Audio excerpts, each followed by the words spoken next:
나무석가 모니불 잘들 지내셨나요? 네.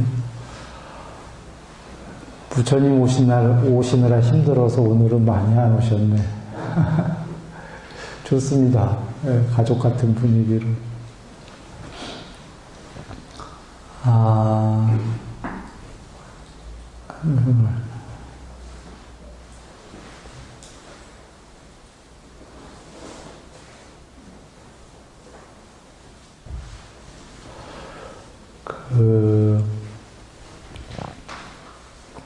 가끔 얘기 드렸던 건데요. 큰 거시적인 거 먼저 한번 얘기를 드릴게요. 지구에지만 사실은 우주가 거의 존재들이 있는 곳은 같을 겁니다. 우주 너머도, 우주는 욕계이니까 우주 너머에 색계의 신들께서도 종교가 있는 분들이 많겠죠. 종교가 없는 분도 있을 겁니다. 소수는. 종교적이겠죠. 자, 그런데 뭔 얘기냐면 일반 종교는 일반적이라고 얘기하겠습니다. 종교의 그 이름은 되지 않아도 그냥 여러분이 아실 거니까. 일반적인 종교는 절대적인 신이 계시고 제일 높은 분이죠. 그분이 영생인가요? 아닌가요? 아니, 그 종교에서는. 네, 그 종교에서는 영생입니다. 불멸이에요. 즉, 아까 일반적인 어떤 하나의 종교에서는 절대적인 신이 계시고 궁극이 그분이 불멸이다 입니다. 다시 정리하면 이게 어떤 의미냐면 그분이 실제라는 거죠. 실체. 이 세계가 이 안에는 많은 의미를 담고 있는 건데 이 세계가 물리적 실체라는 얘기예요. 허상이나 가상의 세계가 아니고 쉽게 얘기한다면 그 종교에서는 이 세계와 천상 모든 세계가 실체이고 실체였을 때 불멸이니 안 불멸이니 이런 의미가 성립하는 거지 허상일 때에는 불멸이니 이런 의미가 없어요. 아까 전에 가상현실 세계도 얘기했는데 거기서 불멸이어봐야 컴퓨터 바깥에 있는 사람이 볼 때에는 의미가 없죠. 불멸이고 궁극이다라는 건 그 세계가 실제한다 내지는 물리적 실제 실체다라는 뜻이 되는 거죠. 맞나요? 그런 종교가 하나 있고 그 다음에 신두교 같은 종교가 있는데 신두교 같은이에요. 딱 신두교는 아니에요. 이유가 있어요. 이거 얘기하려면 복잡하니까 신두교도 좀 엉터리 이야기들이 있어요. 뭐 동물들이 신이고 많이 그렇죠. 우리나라 뭐 나무가 신이고 뭐 이런 건 아닌 거예요. 앞서서 얘기했다시피 첫 번째 종교에서도 사람만 천상 간다고 그러잖아요. 왜? 거기 이유가 있는 거예요. 불교도 경전에서 기본의 그 고등 그 존재들의 기본 모양이 뭐죠? 사람 모양이에요. 경에서 부처님이 얘기하셔요. 일단 사람 모양에서부터가 고등 존재. 물론 이제 그 위가 이제 마음으로 이루어진 사람이냐, 그 위는 이제 빛의 몸인데, 회합, 모임을 가질 때는 빛이었다가 사람 모양의 마음으로 이루어진 몸으로 나오고, 그러니까 어느 수준에서 고등 존재들은 일단 기본이 사람 모양인데, 아까 힌두교는 괜찮은 종교와 그 예전의 원시 종교와 이렇게 좀 결합이 돼서 그래요. 자, 좀 뭐라고 하나 다른 길로 좀 빠졌어요. 돌아옵니다. 지금 얘기한 거 다 잊어먹어도 돼요. 그 얘기 하려고 한 게 아니니까. 힌두교의 괜찮은 점은 뭐냐면 아까 좀 더 앞서서 얘기한 첫 번째 종교보다 발전한 거는 거기 절대 신이 계셔요? 안 계셔요? 계셔요. 슈바, 비슈누, 브라마 뭐 이렇게 계시죠. 삼위일체. 이 삼위일체는 사실 어느 종교가나 있어요. 성부, 성자, 성신 뭐 이런 것처럼. 그런데 아까 앞서의 첫 번째 종교와 다른 점은 뭐냐면 절대자가 계셔요, 신이. 뭐가 다르냐면 그 신이 거기에서 영생인가요, 아닌가요? 안 영생이야. 그 슈바, 비슈누, 브라마 등등께서 수명이 어마어마하게 우리가 가늠할 수 없을 정도로 오래 사시지만 돌아가셔요. 힌두교에서 돌아가신 다음에 어떻게 뭐 하시죠? 윤회해요. 그러면 앞서의 종교랑 뭐가 다르냐면 불멸이냐 안 불멸이냐 안 불멸이다예요.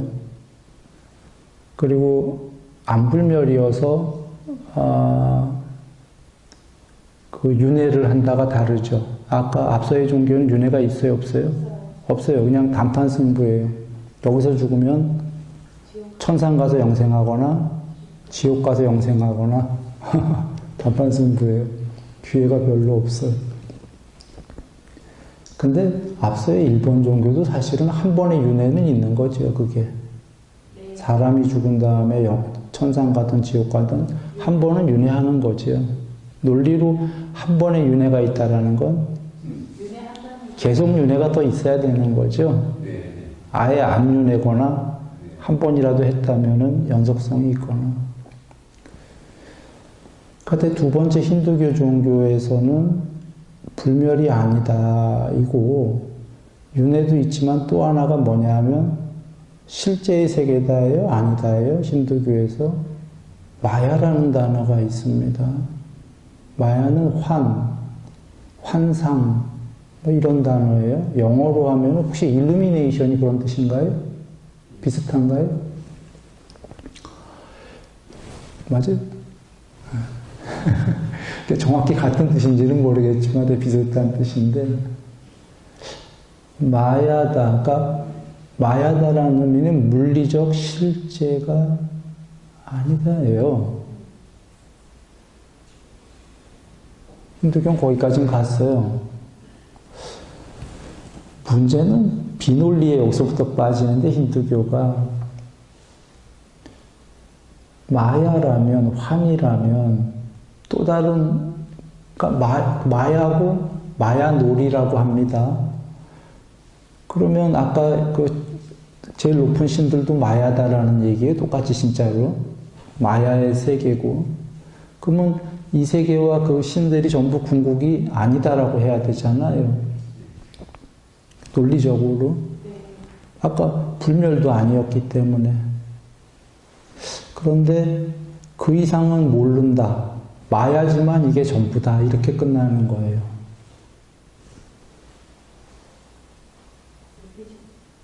선택 논리. 그럴 때 이제 부처님께서 나오셔서 논리로만 보더라도 부처님께서는 그 신들의 법망경 디가니까에 일본 여기 모셔 계시죠. 신들의 세계가 다 계신다예요. 33천이 있고 신들의 왕도 수도 없이 나오죠. 경전에. 신들의 왕이다라는 표현이 사실은 신들 중에 절대자신 거죠. 그렇게가 다 계시는데 힌두교랑 같은 점이 뭐냐면 마야라는 단어 대신 상이라는 단어를 쓰셨습니다. 뜻은 같아요. 상이. 이 세계는 상야로 이루어졌는데 물질, 루파, 지수화풍이 생겼고 거기에 이제 12연기 쭉 보면 이름 붙이기를 통해서 이 세계가 생겼다. 이 뜻은 이 세계가 실제가 물리적 실제가 아니다예요. 그리고 그 다른 데서도 거의 윗바사나에서 수도 없이 얘기하시잖아요. 2개 이상이 모여서 형성된 것들은 변하고 변하는 것은 괴로움이고 변하고 괴로움인 것은 아트만이 아따가 아니다. 이 얘기는 궁극이 아니다. 그 얘기시거든요. 즉 아까 힌두교에서 좀 더 그 진행을 해보면 이야기가 쉬운 게 힌두교는 마야고 불멸은 아닌데 그 이상은 모르겠다고 부처님께서는 그 마야라는 단어 대신 상이라는 단어를 쓰셨고 뜻은 비슷한데 더 훨씬 고구정령해요. 마야는 단순히 환 이루고 끝나는 건데 산야는 부처님이 정의도 주셨거든요. 물질이 있고 거기에 이름을 붙이고 언어가 생기고 개념이 생기고 개념의 확장이 생긴다. 분별의 확장. 이렇게 해서 이 세계가 생겨났다. 이런 게 정의예요. 그러니까 단순히 마야가 아니라 그 절차까지 얘기하신 거죠. 상이란 단어에. 그리고 신들이 다 있는데 불멸이 아니다. 부처님 얘기하셨죠. 힌두교도 그 얘기는 했어요. 그런데 부처님께서는 거기서 끝나신 게 아니라 불멸이 아니니까 어떻게 하라고 오신 거죠? 하나 더 나아가서 청정한 공, 형성되지 않은 우다나경으로 가죠. 형성되지 않은 것이 있다 없다. 형성되지 않은 것이 있다. 형성되지 않은 것이 있기 때문에 형성된 이 세계를 초월하라고 설했다 이러시잖아요. 형성된 세계는 뭘 얘기하냐면 마야, 그 다음에 33점까지 다 해서 존재들이 형성된 세계죠. 형성된 존재들이죠. 그걸 윗바사나 하라고 하신 이유는 허망한 얘기가 아니라 형성되지 않은 것이 있기 때문에 라고 하셨어요. 형성되지 않은 거는 이 세계인가요? 욕계, 색계, 무색계? 아니죠. 그걸 초월한 건데 그걸 초월한 또 다른 세계인가요? 아까 욕계, 색계, 무색계처럼 뭐 우주 바깥에 또 우주가 있듯이 욕계, 색계, 무색계 바깥에 또 다른 세계인가요? 무무색계? 그건 아니겠죠. 금강경에서 어떤 세계가 세계로 천명되더라도 그것은 전부 형성된 거다. 2개 이상이 모여진 건 2개 이상이 모여지지 않았다, 형성되지 않았다 하는 건 우리가 공밖에 떠올릴 수 없죠. 근데 그 공이 험한 공이 아니다라는 거예요. 그래서 아까 우다나경의 전문은 정확히 이래요. 태어나지 않고 생겨나지 않고 만들어지지 않고 형성되어지지 않은 것이 있다. 여기 좀 난생, 습생, 태생, 그 다음에 그 과학적 창조물까지 다 나왔어요. 태어난 거는 태생, 생겨난 건, 그러니까 태어난 건 태생 맞구나. 그 다음에 생겨난 거는 화생, 만들어진 거는 뭐 로봇, 인조인간, 하여튼 토탈 형성되어진 것 이렇게 가름하신 다음에 형성되어지지 않은 것이 있다. 형성되어지지 않은 것이 있기 때문에 태어나고 생겨나고 만들어지고 형성되어진 것에 멀리 여임이 알려질 수 있다. 형성되어지지 않은 그 무엇이 궁극이 있기 때문에 형성된 이 세계를 여위라고 벌이라고 알려질 수 있다라는 건 설해질 수 있다 이런 거죠. 부처님께서 설하셨다. 태어나지 않고 생겨나지 않고 만들어지지 않고 형성되어지지 않은 것이 없다면, 만약에 없다면, 궁극이 없다면 태어나고 생겨나고 만들어지고 형성되어진 것들의 멀리 여임은 알려질 수가 없다. 설해지면 안 된다라는 거예요. 그러니까 궁극이 허망한 공이라면 이 세계를 초월하라는 그런 법은 설해질 수가 없다.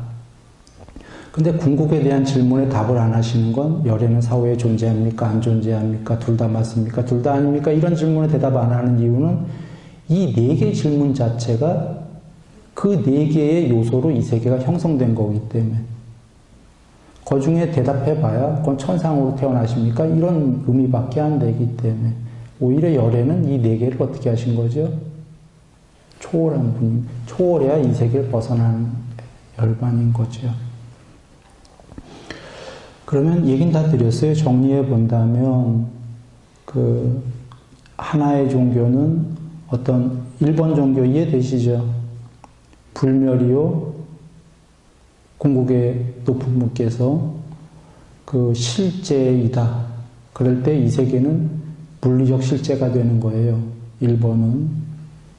2번은 궁극의 신이 계시는데 아까 신두교 그분이 궁극이다. 이 세계의 신이. 그 다음에 근데 물리적 실제는 아니다. 그래서 그분이 궁극이긴 한데 이상하게 불멸은 아니다. 윤회한다. 불멸은 아닌데 그래도 궁극이다. 돌아가시는데 이렇게 얘기하는 거고 부처님께서는 이 세계도 다 일단 가제, 상으로 있다. 마야처럼 있고 다 그 층차가 지옥부터 천상까지 있어서 그 공덕들에 따라서 행복과 수명이 다 다른데 윤회하는데 그 모두가 형성된 거기 때문에 궁극은 아니다. 그래서 그 존재들과 세계를 모두 초월하면은 궁극이다. 그런데 존재와 세계를 초월한다는 건 형성되지 않은 것이다. 이게 하나 더 가신 건데 부처님께서 이건 단순히 논리로 얘기하신 게 아니라 되고 나서 얘기하신 거예요. 상수멸. 그 제자분들도 많이 되셨고 그런데 우리는 그렇게 됐습니까? 안 됐습니까? 우리는 그렇게 안 됐죠. 그런데 학문적으로는 이해할 수 있죠. 우리가 학문적 입장에서는 그럴 수 있겠다. 왜냐하면 학문적으로는 이해가 충분한 게 논리적 근거를 대셨어요. 어떤 걸 댔냐면 형성된 것들이 궁극일 수는 없다. 이건 아무리 철학적으로 생각해봐도 맞는 것 같지 않아요? 형성된 게 궁극은 아니다는 맞아요. 우리는 궁극이 있는지 없는지는 몰라. 안 돼봤기 때문에.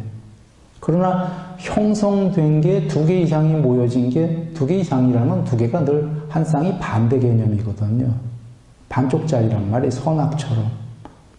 선악이 같이 모인 게 100% 선일 수는 그러면 100% 선일 때는 가능하다면 가능할 수도 있어요. 그때는 이 세계가 어떻게 됩니까? 자기는 이 세계가 사라졌거나 이 세계는 2개로 이루어졌으니까 자기는 초월해버렸거나 꿈을 꾸고 있었다면 꿈에서 깨버렸거나 논리적으로 맞지요. 형성된 것들은 궁극일 수가 없다. 그 논리적 근거가 그거예요. 또는 이 세계에는 달콤함도 있고 위험함도 있다. 100% 달콤함만 될 수는 없다. 위험함이 윗바사나 얘기하신 건데 그래서 논리적 근거를 일단 이렇게 되셨다. 자, 요걸 정리 일단 했습니다. 여기에 부속되는 또 다른 아까 무슨 뭐 동물, 원시 종교 등등 뭐 이렇게 많게 있지만 우주에 큰 줄거리는 이 3개 종교다. 그래서 어떤 종교가 맞을 건가를 먼저 사유를 시작하면 된다. 자, 이 3개 종교에서의 공통점을 하나 얘기 드리겠습니다.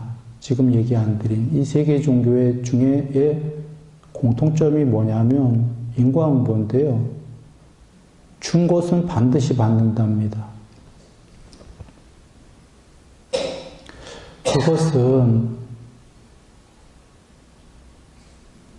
준 것을 안 받는 방법은 없죠.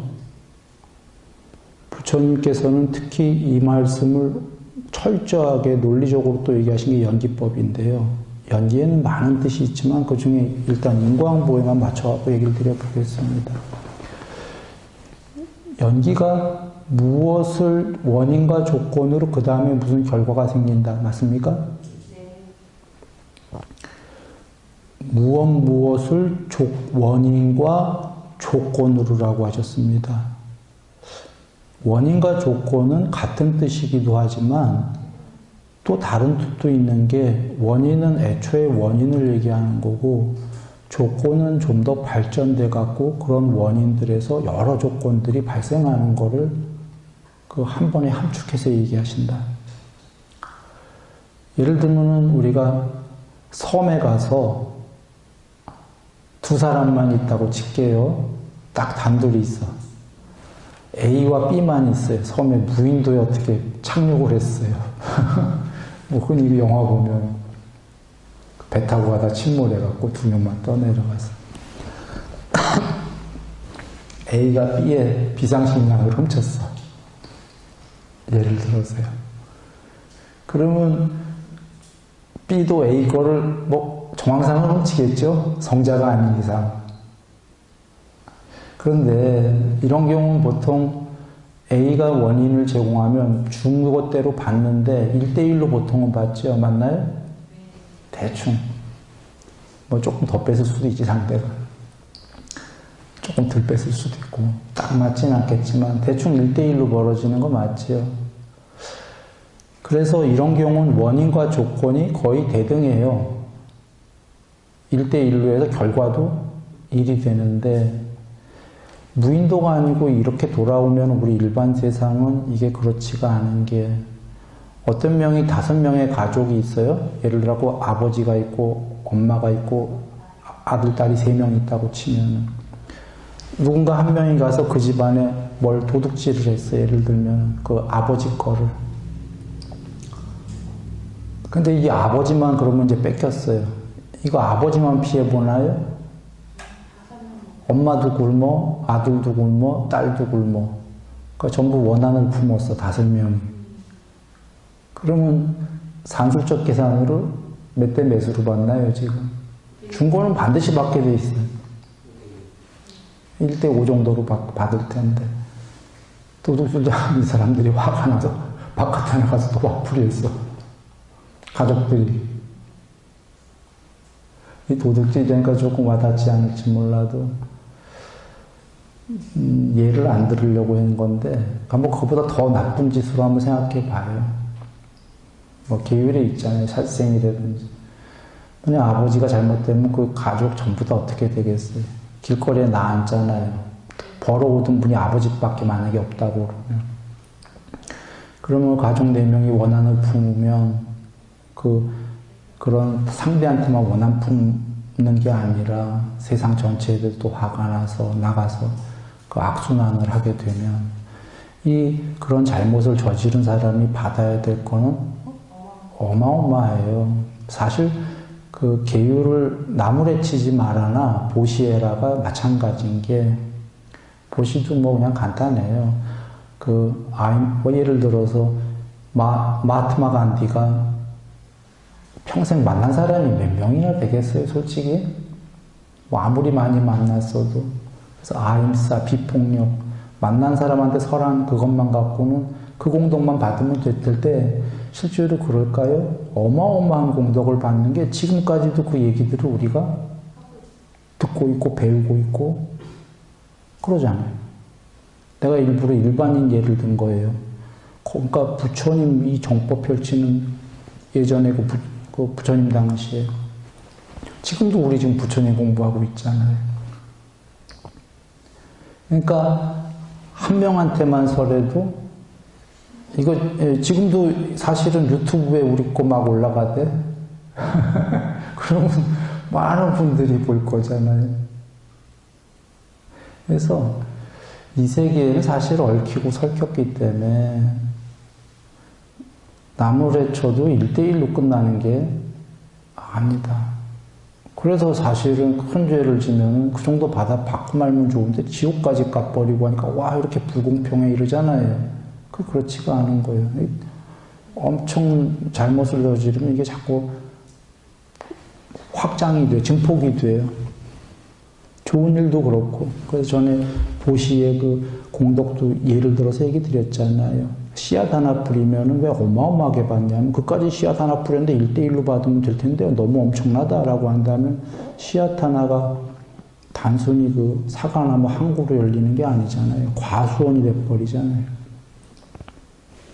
그죠? 씨앗 뿌리면 엄청나게 그 열매를 따먹을 수 있는데 이것도 비유가 이상했잖아. 하나도 이상하지 않은 게 그냥 마하트마 간디가 만난 사람한테 조금만 설해도 과수원이 열리듯이 주렁주렁 죽은 지가 꽤 됐는데도 마찬가지예요. 악행도 그렇고 선행도 그렇고 반드시 그렇다. 그래서 우리가 하나만 알면 돼요. 계율보시를 한마디로 가름한다면 사실은 연기법은 아까 세 개의 그 종교의 공통점은 준 것은 반드시 받는다. 컴퓨터 세계도 그렇거든요. 프로그램 준 거 받는다라는 게 말이 거창한 거지. 아무 얘기도 아니에요. 그냥 컴퓨터도 온라인 게임도 인과로 시줄 낱줄로 짜여져야 프로그램이 돌아가는 거지. 그게 깨지는 순간에 온라인 세계는 그대로 그냥 사라지는 거예요. 모든 건 어떠한 아무리 하찮은 세계가 형성이 되려고 해도 원인과 조건으로 결과가 짜여져야 되는 거죠. 맞습니까?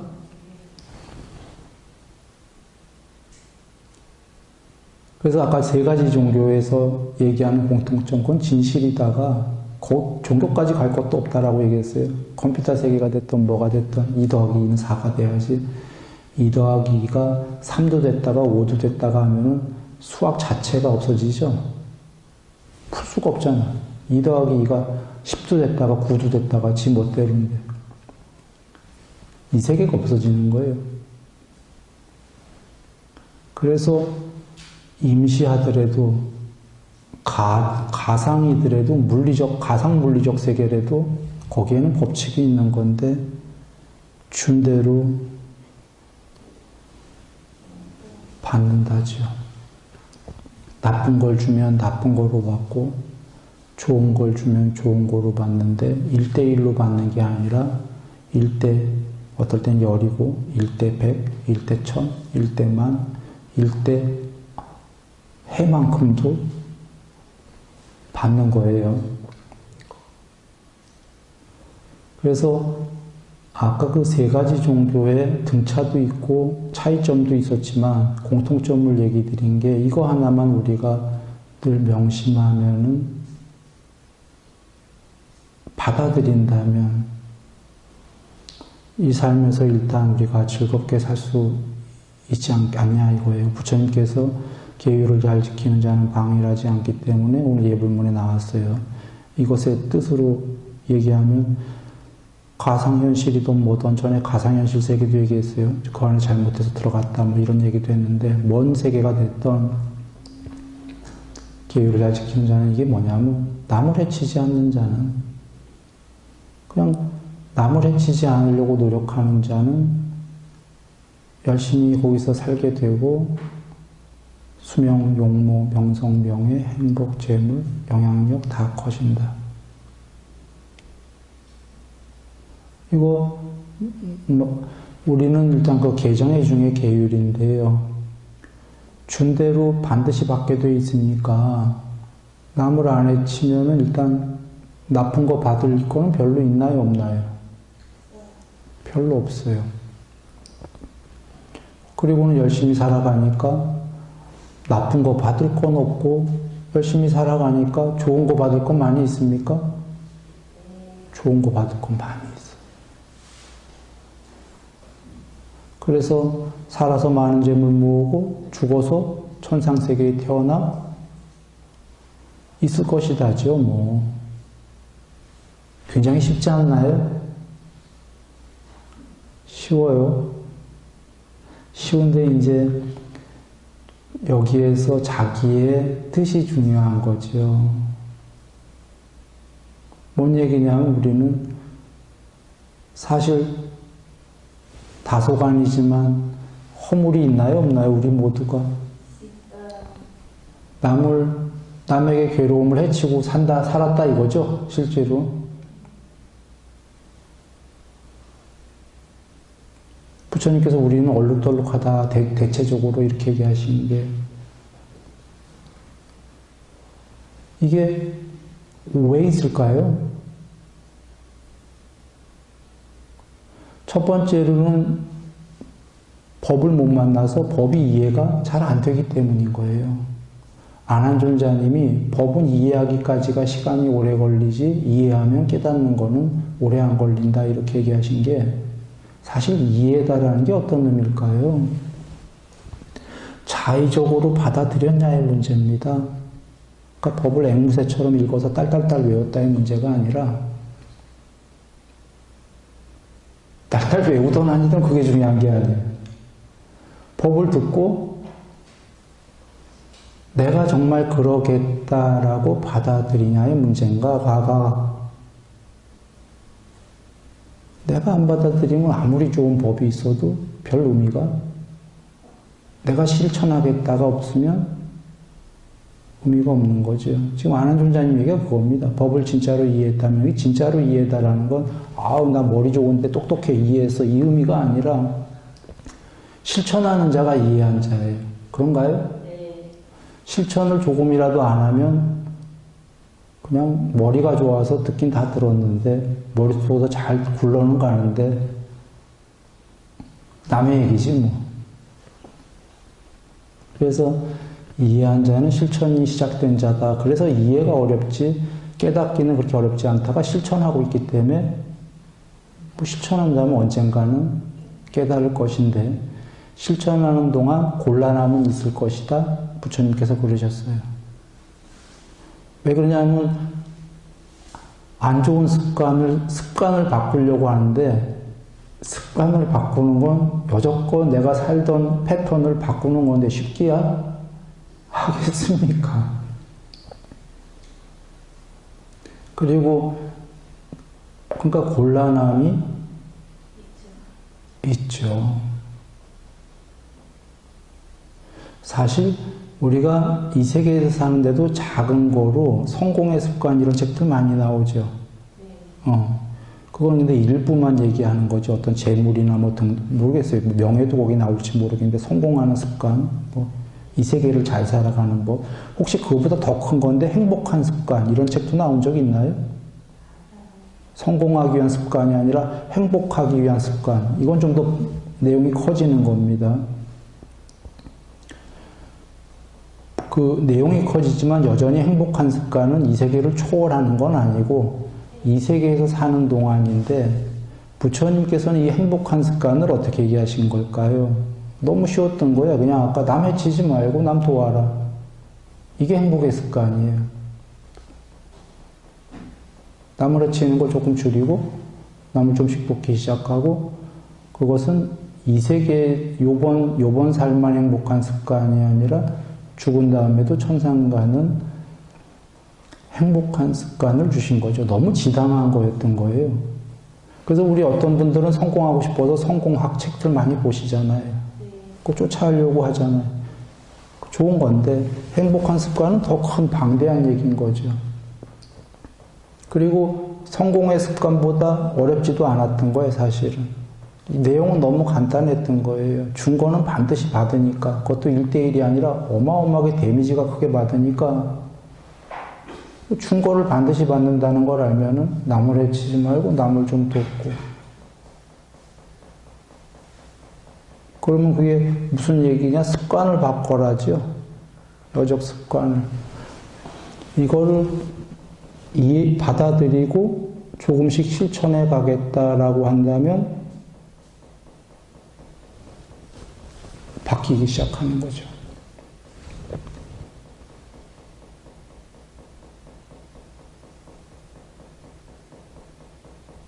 그런데 어디 시대에건 바뀌려고 시작하는 자와 분과 전혀 안 바뀌고 시작도 안 하는 자들이 꼭 있어요.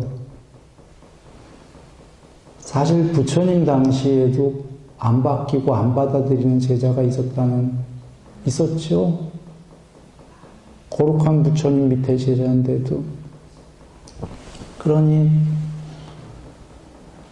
예를 들면은 이렇게 거룩한 부처님 앞에서 대놓고 거짓말하는 제자도 있었단 말이에요. 안거가 있다가 안거가 끝나고 사리자님이 이렇게 다들 자기 유행을 떠나는데 사리자 존자님도 떠났어요. 떠나자마자 어떤 제자가 부처님 저 사리자가 도반이 나를 때리고 갔습니다인가? 그러자 부처님께서 그 사리자 존자님 불러와라 해서 부르러 갔어요. 부르러 갔을 때 아난존자님은 막 나오라고 그랬어. 도반들이요. 사리자가 사자우를 토할 겁니다. 빨리들 나오세요. 아난존자님 그때 아직 그 해탈 안 한 분이시잖아. 부처님 살아계시니까.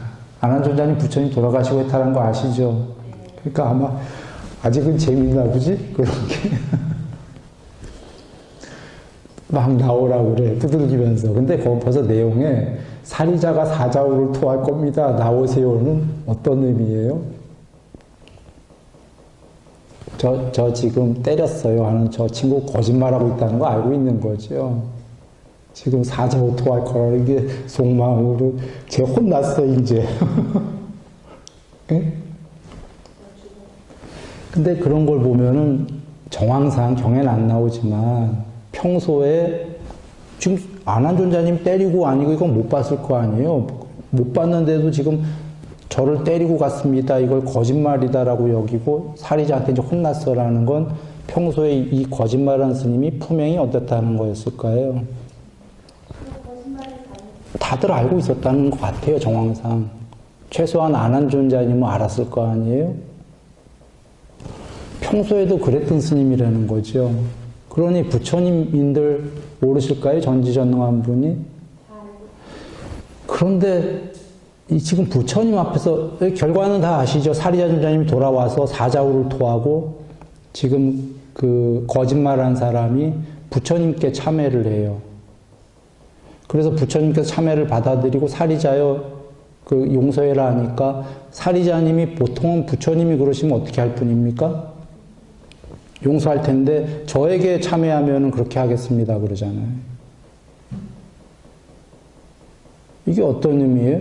그리고 지금 부처님께 참회는 그 제자가 일단 잘했어요. 왜 참회해야 되죠?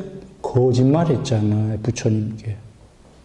그리고 또 거짓말을 사리자님이 안 때렸는데 때렸다고 한 거니까 또 사리자님한테도 참회해야 되나요? 안 해야 되나요? 해야 되는데 사리자님이 건방진 분이 아닌데 나한테도 해라 하신 거는 그 친구가 너무 안열시다라는 거지. 평소에 품행이. 지금 부처님께서 용서해라 하시기 전에 뭐라고 그래요? 저 머리가 7개lun가 3개lun가 짜게지기 전에 그 해탈한 분에게 거짓말하면 머리가 짜게지니까 지금 머리 짜게지기 전에 용서해줘라 그러시는 거잖아요.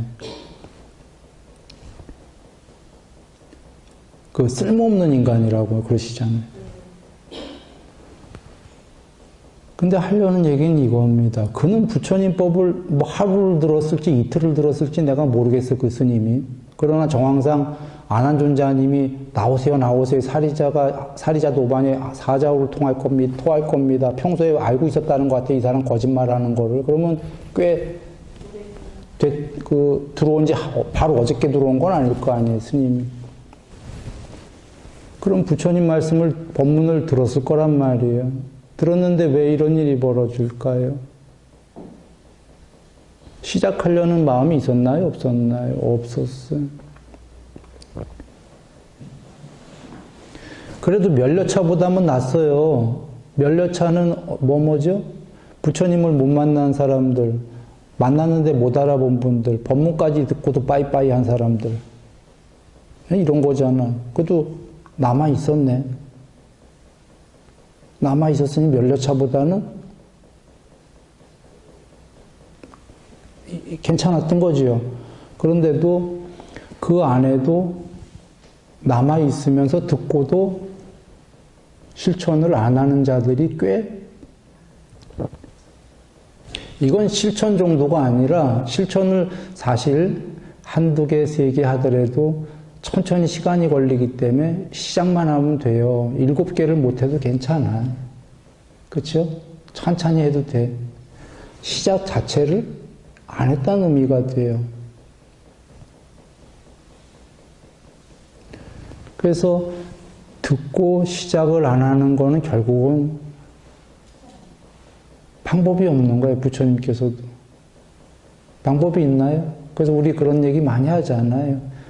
말을 우물가에는 데려가지만 안 먹는 거야. 자기 자유지 뭐.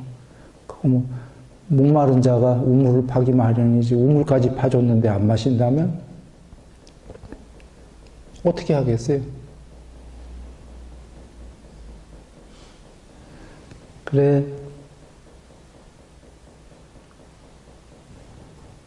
포살 일이 있었죠. 정기적으로 모여서 서로 허물들을 이렇게 이야기하고 한 이유가 이런 겁니다. 뭐냐면 조직 좀 다른 길로 빠졌다 돌아올게요. 조직이든 회사든 이 세계에서 번창하려면 회의들을 자주 하지요. 회의 없이 아무 회의 없는 회사는 금방 망할 거예요. 굴러갈 수가 없잖아요. 여러 구성원들이 있으니 회의 많이 하죠.